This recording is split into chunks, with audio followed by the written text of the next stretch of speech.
Hi everyone, I'm Jessica. Welcome back. Today we are working on Block 8 of the 2023 Scrappy Sampler. In case you're just hearing about it, the 2023 Scrappy Sampler is a free quilt along that I'm hosting on my blog. So far we have made blocks 1 through 7.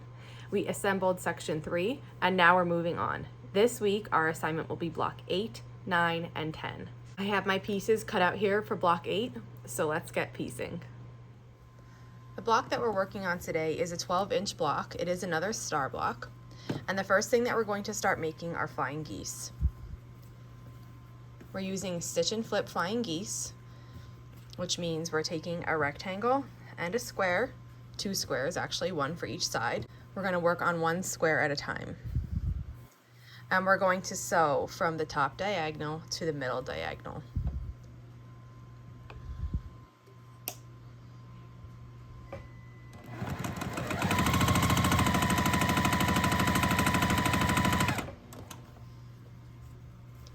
We need to make 4 of these, so we need to repeat this step 4 times.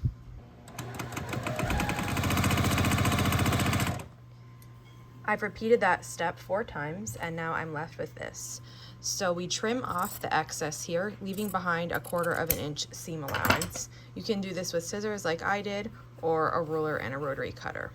And then I finger press that open, and we have half of the geese made. We need to repeat the step on the other side. So to do that, again, I finger press this. You could use your iron if you like. And I line up the other square. And now we're going to sew from this corner to this corner.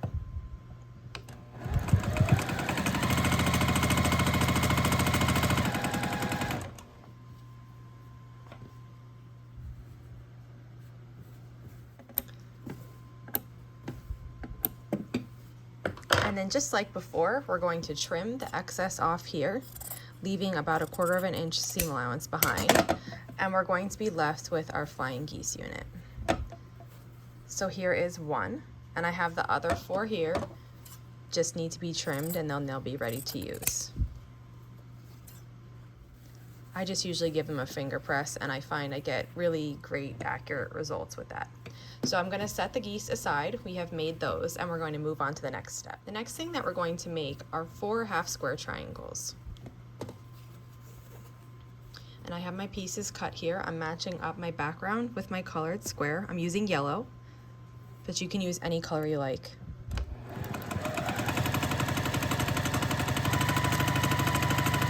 And I'm going to sew down the long seam using a 1/4 inch seam allowance. And I'm going to repeat that for all of these.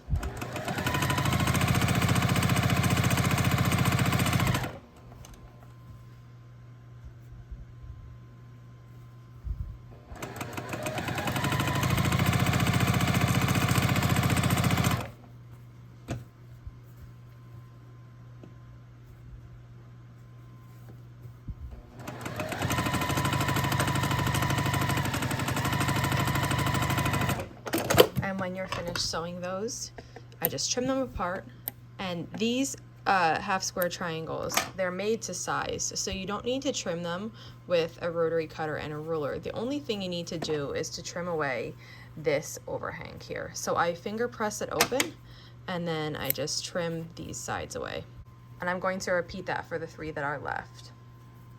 So this is what our half square triangle looks like, and we have 4 of those. The next step is to work on the pinwheel center of the block.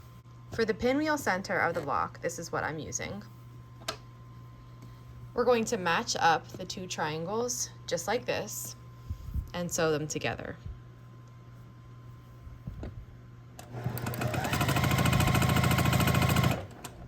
After those are sewn together, I open it up to the darker fabric, and I finger press it open and trim this away.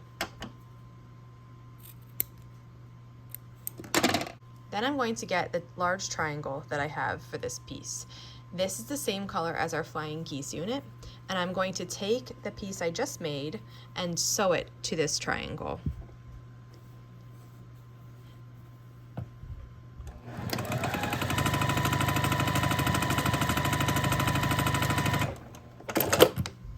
When I'm finished with this, I'll finger press this open and trim these edges off. And this is one of the units needed to make the center pinwheel. We need 4 total, so I'm going to make the next 3.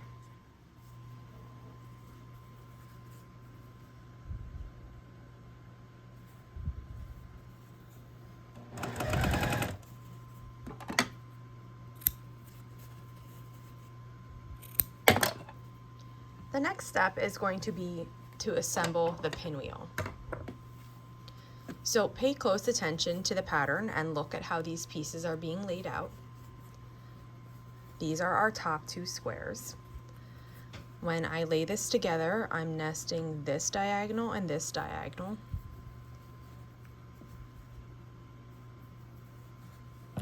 Now sew down the length.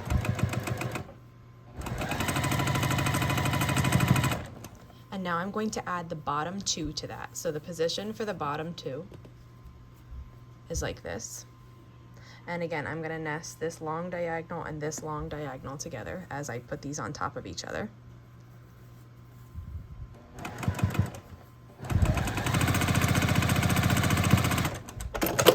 And then I'm going to open them up and sew these 2 pieces together to complete our center. As I'm making these blocks, I pretty much decide how I want the seam allowance to lay. So I just get it how I'm comfortable with and then sew across. This one's not lining up right. Sometimes you need to fidget a little bit to get it.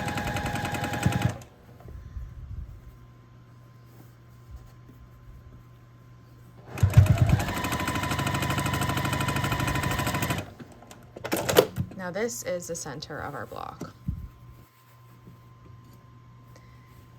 The last step is to just complete the block assembly. So I'm going to work in a grid fashion and I'm going to assemble the first 2 columns together and then finally we'll add the 3rd column. So the first 2 pieces here on the top go together like this. And the diagonal from the flying geese and the diagonal from the half square triangle are nesting. The next piece is to have a flying geese and the center pinwheel.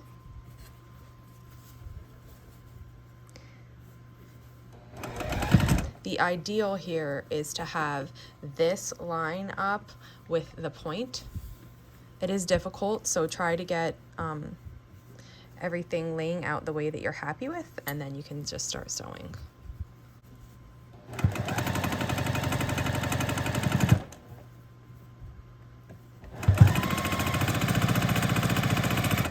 And the last 2 pieces in this column are the bottom half square triangle and the other flying geese unit. So I'm going to lay those out, match them together, and sew along this edge. Now I'm going to break the thread and then add the final column to the block, which is the 3rd one, and that's going to be a half square triangle on top. And I'm nesting this diagonal.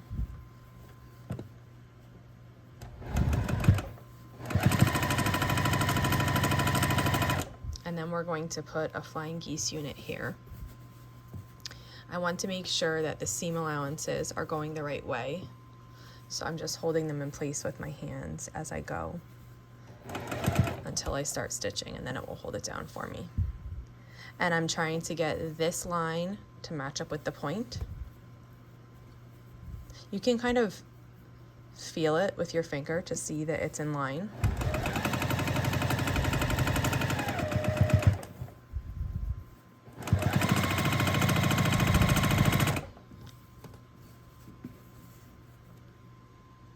And the final piece is the remaining half square triangle that just gets nested right here with the flying geese unit.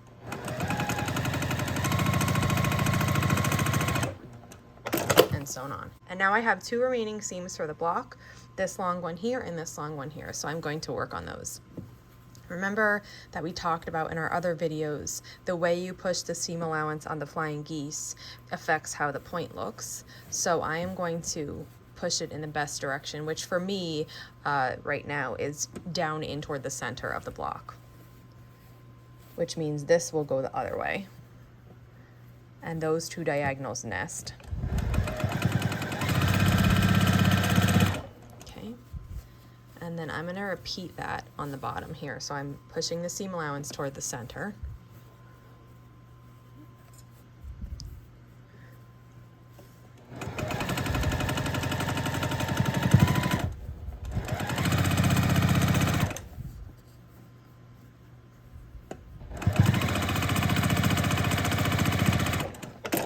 And then I will repeat that same exact process on the other side.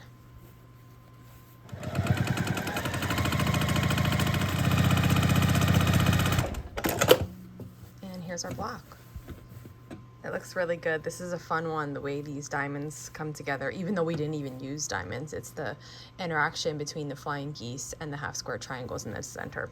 But it's a fun one. So we can press it now. I'm at my pressing station, and just forgive the darkness a little bit. I knocked over my lamp the other day, my lighting, and I broke the bulb in it. And it's one of those like special bulbs. So I've ordered another one, but it didn't come yet. Anyway, I'm pressing this bottom portion. I'm just keeping everything, all the seams the way they should be, the way that I put them when I sewed the pieces together. So that side's fine. I'm going to turn it around and do the other side.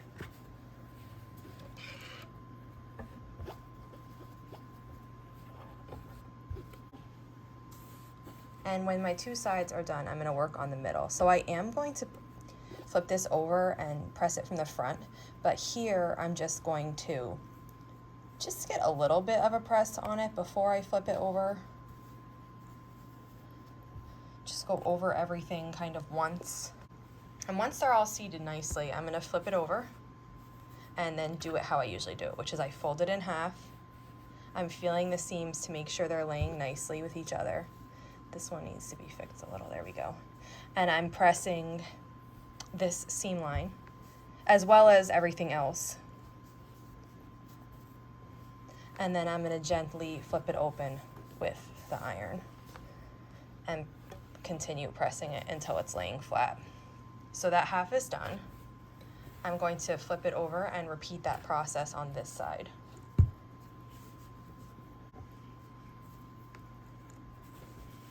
And gently open it and press it.